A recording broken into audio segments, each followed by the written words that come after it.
There we are. Thank you. You've joined Designing in-Hospital Team Training, 4 Tips to Implementation. Thank you for attending. We know you have busy, busy days and equally busy and important evenings with your family. Oh, gracious. And we appreciate your time. I'm Rebecca Rose. I'm a certified veterinary technician and the founder and president of Catalyst Veterinary Practice Consultants.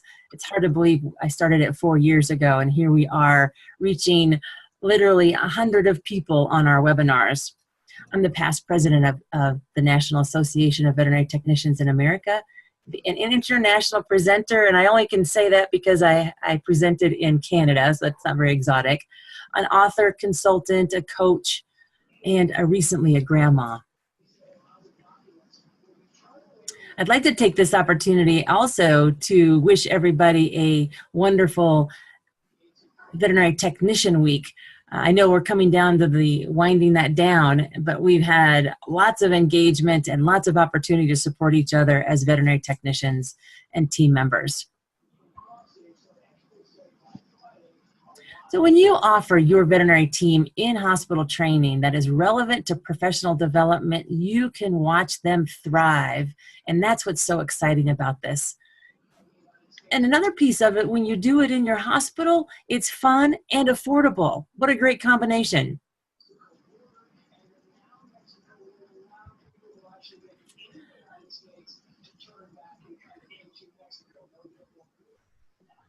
So we're going to have tonight talk about the training topics that are needed, facilitators that can be doing that within your practice. We have an idea for a SMART goal and how you can be implementing it within your practice. And I feel what happens is we come to a webinar, we go to a conference, we have all of these wonderful ideas, and then when we get to our practice, that energy and momentum falls short. So with this SMART goal, we're actually going to give you a great tool to begin implementing these things. So think about it. Think about the technical skills that are provided for your team, the interpersonal skills that you do as well in providing in-hospital training, or even when they go to the conferences. But think about the idea of playing well in the sandbox skills, and if we are truly supporting our veterinary team in that. Because here comes that opportunity for a chat. Tell me, why do you wind up firing a team member as a manager or as a coworker? Why do they typically get fired? So in your chat, explain to me what that looks like. Why do we fire team members?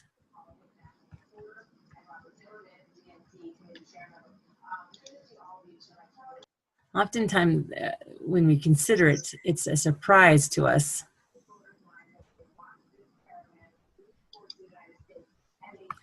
In my experience, when working with folks attending an on-site program or a conference, we'll be having this conversation and I will ask, how many of you have fired team members for their technical skills? And in a room of 80, maybe a couple of hands will go up. Like, interesting, interesting. How many of you have fired team members because they can't play well in the sandbox? And more hands go up because we tend to fire people with the lack of communication skills. They can't show up, lack of policies and following those policies and procedures, and simply the inability to play well in the sandbox. And then think about why you hire individuals and team members.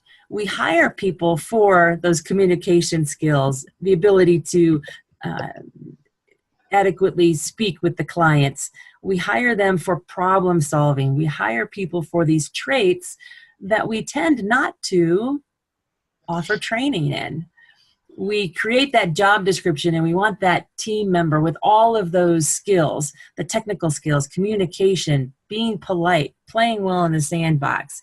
And yet, once we bring all these people together, that typically isn't how we continue to grow them. Aha, this was the slide I was looking for earlier. Tonight's tips, training topics needed. Who can be your facilitator? Going through that SMART goal, check-ins, and this idea of celebrating more. I feel that in a veterinary hospital, we simply do not celebrate enough of the small accomplishments and the large accomplishments. You know, big accomplishments, whether they're personal or professional.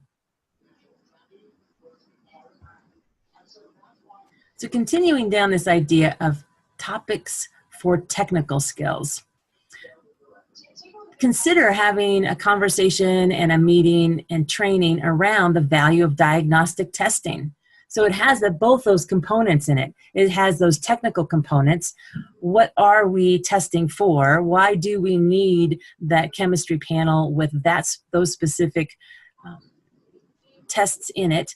Why are we performing that ultrasound? Why are we performing the x-rays? And then helping our team understand the value of it and being able to express that value to the clients in a way that they can understand it. Denise wrote a great blog on, do we speak clients? Because oftentimes what our team members will default to while speaking with the client is the medical terminology, which we're totally geeky about, and that's what we're all into. But that's oftentimes when the client glazes over and you just see them turning off. So this can blend that piece of technical and communications. Then another technical topic that could blend both is the end-of-life care.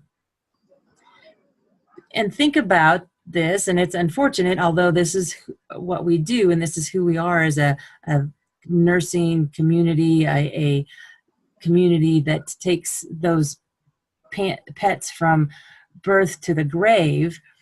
We see and can increase our level of services in end-of-life care. So we could blend together the technical piece of end-of-life care with the grieving, the communications, the increased empathy that those clients need from us during that time. So are you starting to see how we can blend some of this and actually create in-hospital training that satisfies the technical piece and the soft skills? Soft skills leaning towards communication, empathy, sympathy, being able to watch and understand body language, being able to understand and be in the shoes of our clients from that point of empathy. Now, another piece that could be technically inclined and often is not on the forefront of veterinary teams training around team safety. Now, I do understand that OSHA has requirements, and if you're in a veterinary practice larger than 10 people, that is definitely a requirement. But I'm of the opinion that all teams should be having communications and meeting and training around the team safety piece.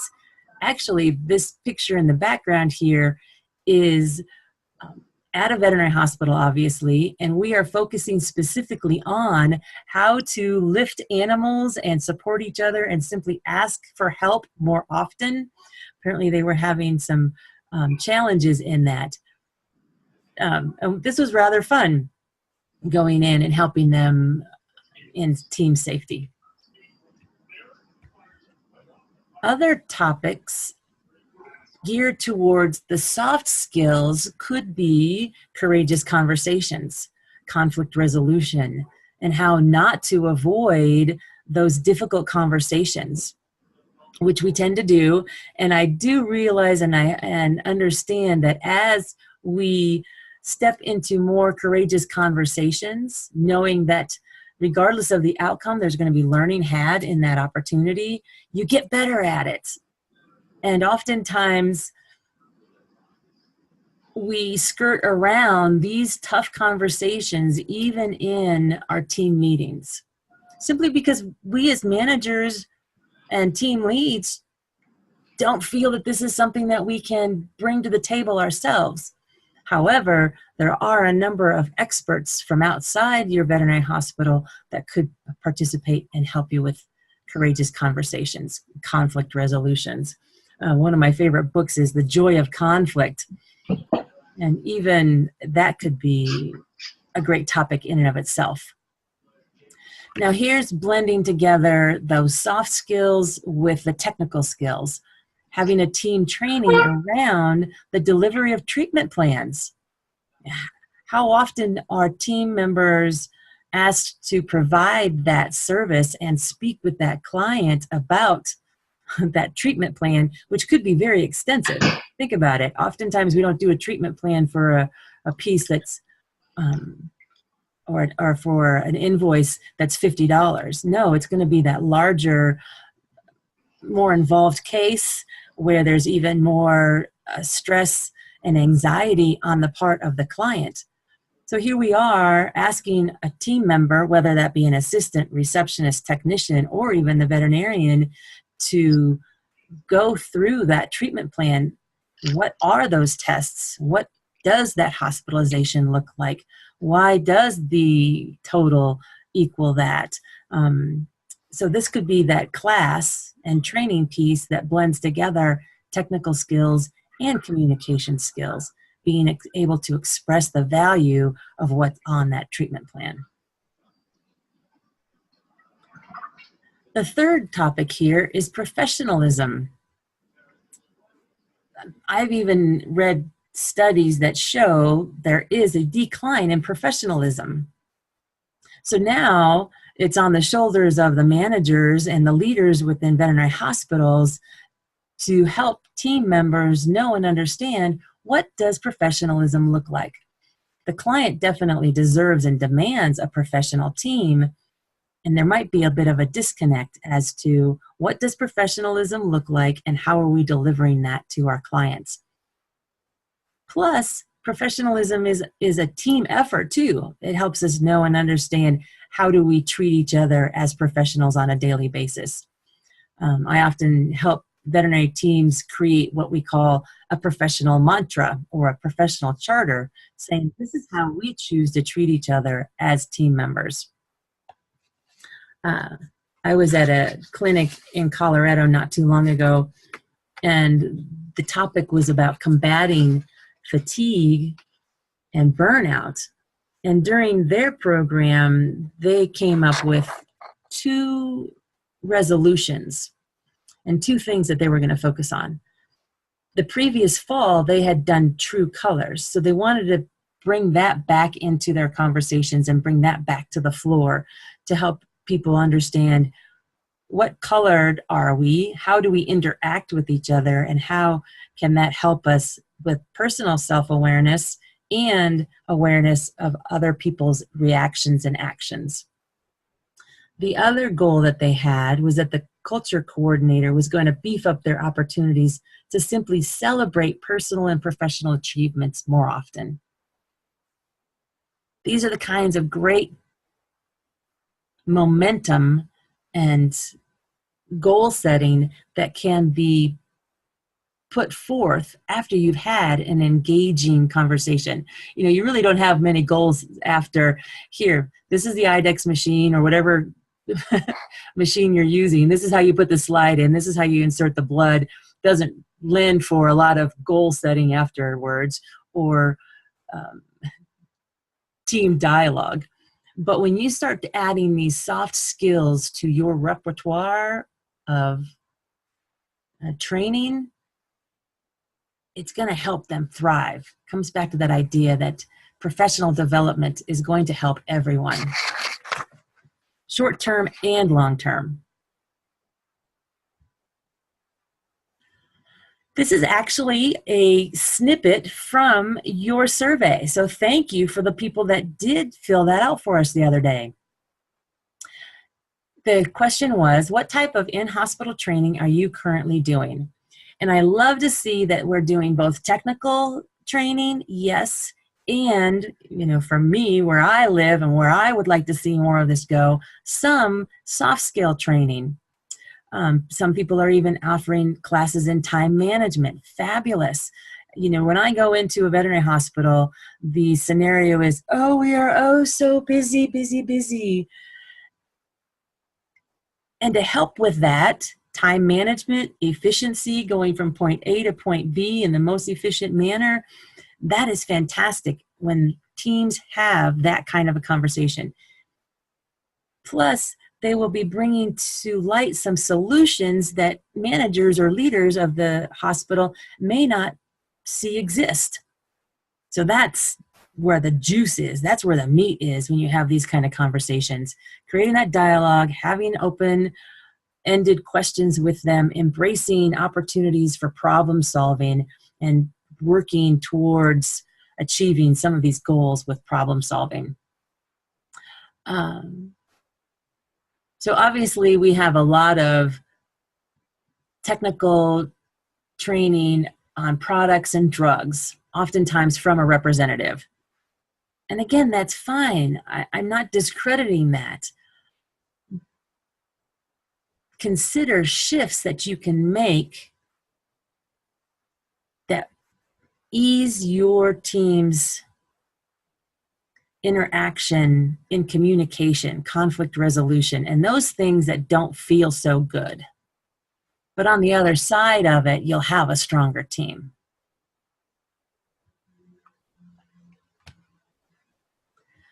Now we're looking at who can be facilitators. I think this is where we can really blow the lid off of it and reach newer heights just as to who can be facilitating the in-hospital training.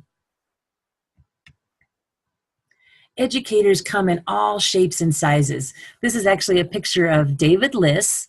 He is a registered veterinary technician in California, pardon me. And he is an emergency critical care specialist. He's also a CVPM. I think this man I don't think he sleeps. Now, these folks can come into your veterinary practice as well, asking a local VTS to come in. We actually have Kim Speltz and a number of other people that go into veterinary hospitals and offer that extraordinary hands-on training with teams. That's a great opportunity. And I feel the best opportunity can be seeking team members from your hospital that want to grow their career in training. Simply asking some of your even assistants, technicians, doctors, receptionists, what would they feel comfortable training? You may get this long, incredible list of opportunities in hospital that you can tap into. And bonus, they're increasing their public speaking acumen within your veterinary hospital. Now they could even go out into the community and continue to present the services that your veterinary hospital provides. The opportunities here are simply endless. As you saw, bringing in industry partner representatives. Every time someone comes into your door as a representative, either speaking with a team lead or a practice manager, tap into the value-added programs they can bring to your hospital. You may be surprised that they have more in their arsenal than just the technical drug pieces. They may be able to offer programs on continuing education, efficiency, conflict resolution. You might be surprised when you start seriously asking them what they can provide to you. This is the idea of seeking facilitators from outside of the veterinary community. The first one and the example that comes to my mind is asking local therapists to come in and talking about compassion fatigue, being stressed out. How can we avoid burnout? And sure, there's people within the veterinary community that can speak to that. I speak to those topics. And consider other folks from outside our community that can be experts in so many areas, in so many ways.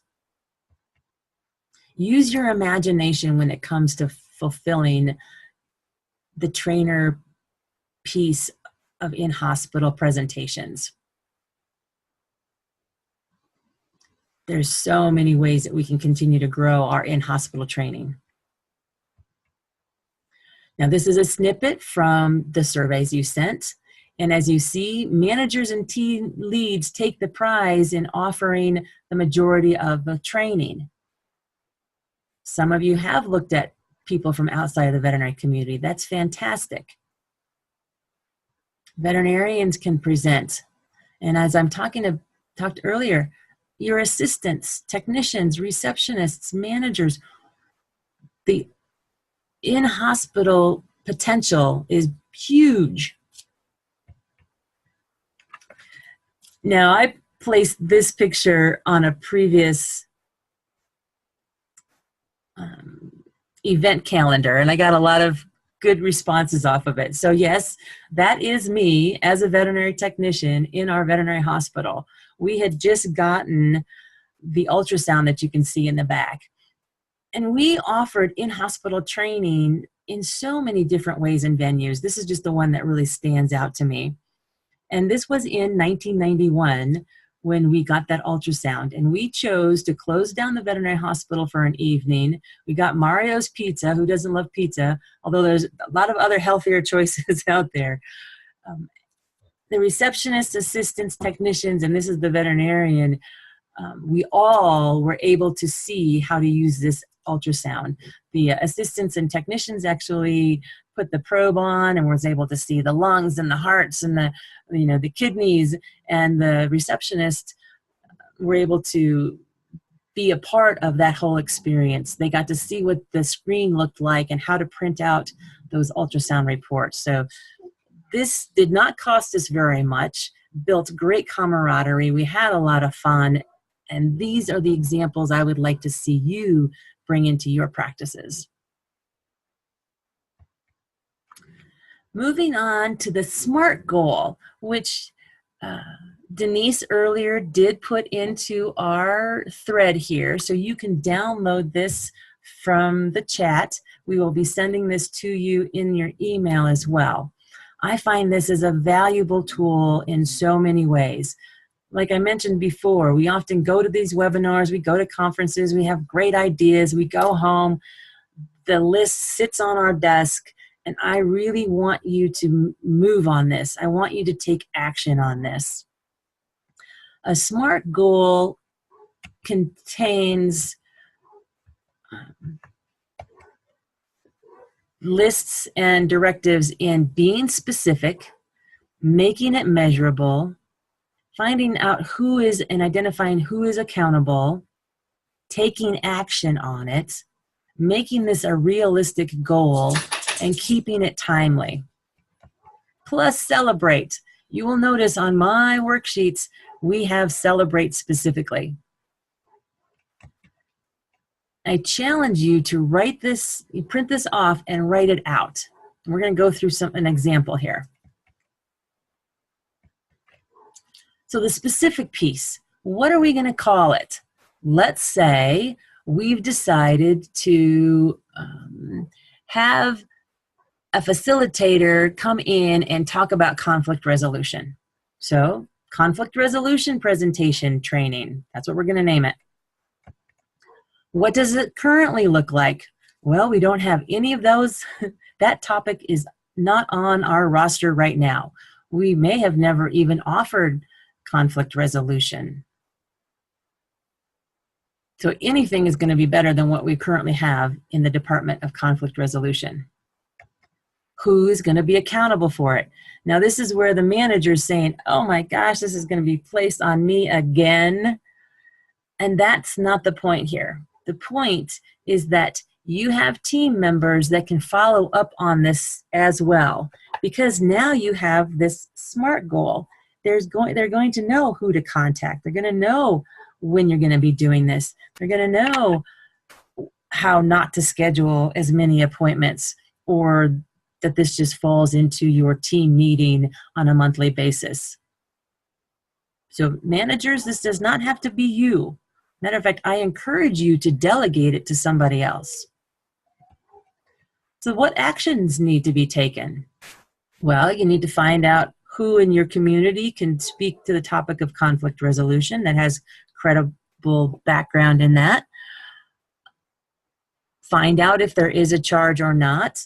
Probably not. Maybe there's even something in your employee assistant program that may offer support in this. Let's use our imagination. Let's stretch it out a little bit. Is this realistic? Yes, most definitely it's realistic. And we can add this meeting to our monthly meeting. Maybe it's a quarterly meeting. Maybe we make this a really big deal and invite everybody on the team. I'm not all about mandatory, because mandatory, especially in a big clinic, is just not going to happen. Maybe there's going to be a recording to this because it's so important. Maybe it's an opportunity for a team member to be that recorder and make sure that this is valuable enough to be sent off to all the team members, even those that haven't attended. See how we start digging into the details? And oftentimes those details get missed, and that's where our goals fall short. And we want to set up the person taking on this role for success. We want to give them all the tools for success. So when will it be completed? Is this going to happen as a big quarterly meeting? Is it going to happen in a month? What are the check-in dates? Now this is where the manager comes into play for those check-ins. And again, how are we going to celebrate it? Well, we could celebrate it by having more than just a pizza. Ask your team members what's a really great food item for them. This is just one example. There's so many ways to celebrate. Back to this idea of setting your team up for success. This is where the manager or the team lead who is delegated to somebody is checking in. Now, this doesn't mean that you are micromanaging them. This is one of those opportunities for a macro management piece, because previously you sat down, you had the goal, you talked through what are the obstacles, you talked through what is the cost, you talked through when is this going to be completed. So it's just a check-in. And at that point in time, I strongly suggest it being in person. This isn't a text that says, how's it going? And they text back and say, fine, or an email that they say, fine. I suggest you check in with them one-on-one and watch the body language, see how it's going. What resources do they need if it's not going well? And then how can I support you as the manager, the team lead, to help you to bring this to fruition, to make sure you succeed and that your facilitator succeeds, that when they walk in the door, they have what they need. And again, celebrate. The whole idea of celebrating big and little achievements, both personally and professionally. This might be a big goal related to team training. I recall a time while I was managing Parker Center Animal Clinic, we actually had team class for 4 hours on a Saturday. We didn't even see clients that day. And we walked through, all the team members had little groups, and we actually walked through a lab microscope, what's in the microscope, diagnostic session. We had a speaker from in the hospital talking about acupuncture. So we had 4 different stations and actually obtained continuing education for the program we offered to our team. That was definitely worth celebrating. That was a big endeavor, and the team loved it. So celebrate. Find out what they want to celebrate, how they want to celebrate, and make it happen. This picture down here is fun stuff, and team members are giddy over it. Absolutely giddy. So the benefits of in-hospital training are quite immense. So this is a picture of me. Remember how we were talking about the safety piece and lifting properly? I grabbed a zebra stuffed animal and used it as a prop. The more props, the better. So the benefits of training are enhanced understanding of services, equipment, products, delivery of veterinary medicine. That's all good stuff. Improved team and client communications. Keep in mind those soft skills. Keep in mind problem solving, helping people with time management, conflict resolution. Can't be heard enough. Difficult clients, setting them up for success with the treatment plan, and how do they articulate the value of that.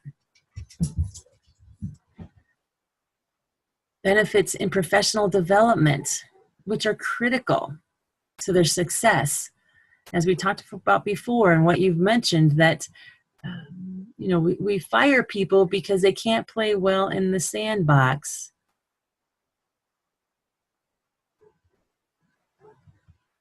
And other reasons, just sometimes they're just not a fit for the culture.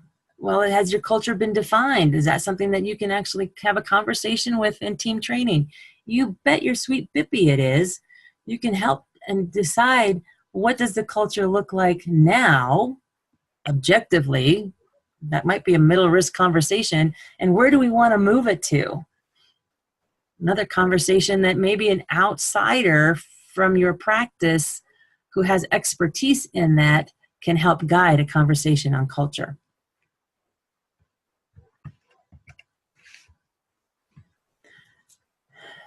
Team training offers an opportunity for camaraderie. It's affordable. It's in-house. You're not spending hundreds and thousands of dollars to send somebody to a conference that could be within your state or outside of your state. So it's definitely affordable. And in my book, it can be fun. That's the most important piece. Veterinary teams want to be a part of fun. When I ask attendees at a conference, how many of you want to work in a hospital that's fun? Of course, every single hand goes up. So making priority team training fun, yeah, that's a great thing. So you've got this. You've got this idea of blending soft skill training with technical training. You've seen how you can grow your team as facilitators using those SMART goals to physically write it down. Just writing it down lends opportunity for 80% more of that coming to fruition. That there's these check-ins and avoiding micromanaging during those check-ins. And that can be helped through using the SMART goals.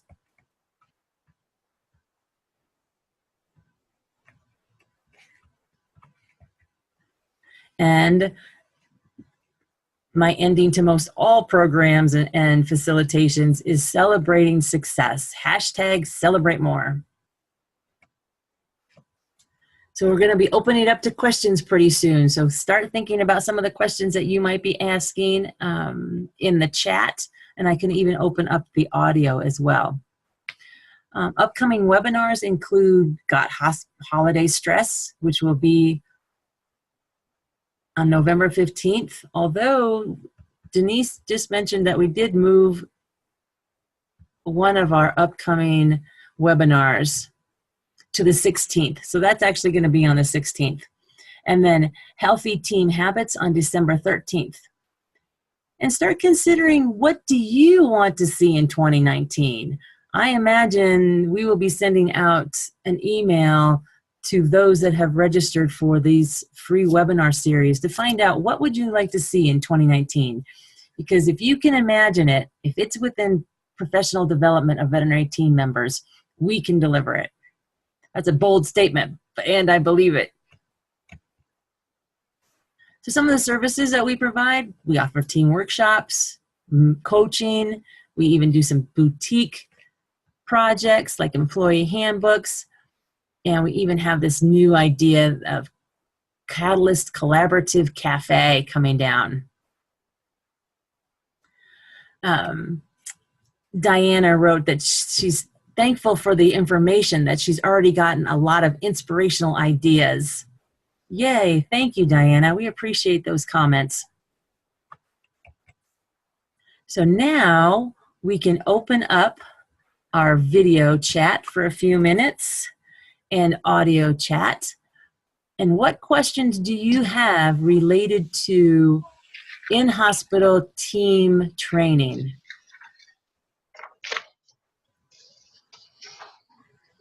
Now's a good time to ask them or even put them into the chat. How do you get your staff motivated to want to do team training? Oftentimes it's it's a impetus because something's gone wrong, right? So if there is, for lack of a better word, a tragedy or a mistake that's happened, oftentimes we can say, okay, let's have team training so that won't happen again. That can be a great driver in creating training. Oftentimes, team meetings aren't team meetings just as for communication-based conversations. Will bring to light opportunities in training. OSHA training is something that simply needs to occur, and if the OSHA training can be shown to be productive, engaging, fun, all of these things as a required piece of having a small business, then that could be a catalyst to having others as well. What are some of the challenges? Why do they need to be motivated? Why are they having a difficult time embracing this? Can you elaborate more on that? I mean, every year we try sending quite a few, like CE is definitely required for all of our employees. Mm-hmm. And we are trying to implement, if we send them to a big conference, to come back and like help teach the team what they learned, but it just never seems to work. Well, and do they know what that looks like? So teach the team to learn. That's really vague. Okay. Really vague. So could there be a carrot that says, we are sending you, thank you, thankfully, we're sending you to continuing education. Maybe you're helping to pay for some of that. And upon return, we require that you teach them to learn. Well, going back to that SMART goal, what does that mean? Choose a topic, give it a day, make it specific, let them choose something that they're passionate about. So it's just not vague. They're held accountable to it. You as a manager are held accountable through that SMART goal. Okay. And then it's just, oh, we go, but nobody ever follows up with this learning piece because they don't understand what to do with it. Okay. They haven't been shown how to teach or train. Okay. Make sense? Yeah. So use that SMART goal. And even when you have a team meeting and something comes up as an opportunity for training, grab that sheet, put a title to it, ask somebody to take it on next time. In our team meetings, we had weekly team meetings at Town and Country Animal Hospital. The last 15 minutes were always for some kind of training, whether it was around an unusual case, maybe there was a local CE that someone did go to and they wanted to share what they learned. But even on our team meetings, 15 minutes at the end was for training, so to speak. People aren't comfortable public speaking. Okay. Yeah, I think the sheet will definitely be beneficial to use at our meetings and. Good. Yes. Print up a whole bunch of them. When you start getting people saying they'll do something, use it, because there's that accountability piece. 80% chance is going to come to fruition. Okay. Paula says we have employee incentive program where we reward our employees for attending CE and leading the training. Yes, exactly. So we've got time for a couple more questions, possibly. Or just comments. Love to hear from you. Ah, Shannon says, yes, a template and body system work well. Exactly. Maybe that there's that case that went really great and had a wonderful outcome, and you ask the veterinarian to work with an assistant to bring that case to light. So the case study could be, what did it look like upon presentation? What did they do during the treatment of it? Why did they use certain diagnostic tools? How was that treatment plan presented? I mean, it's as simple as that.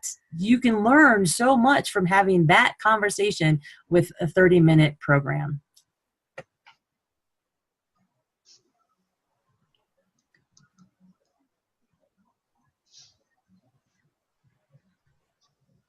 Fantastic. I don't see any more comments or questions. Appreciate your time and anticipate receiving this video with the handout of the worksheet in the near future. Have a great evening and a wonderful week, everyone. Thank you. Thank you.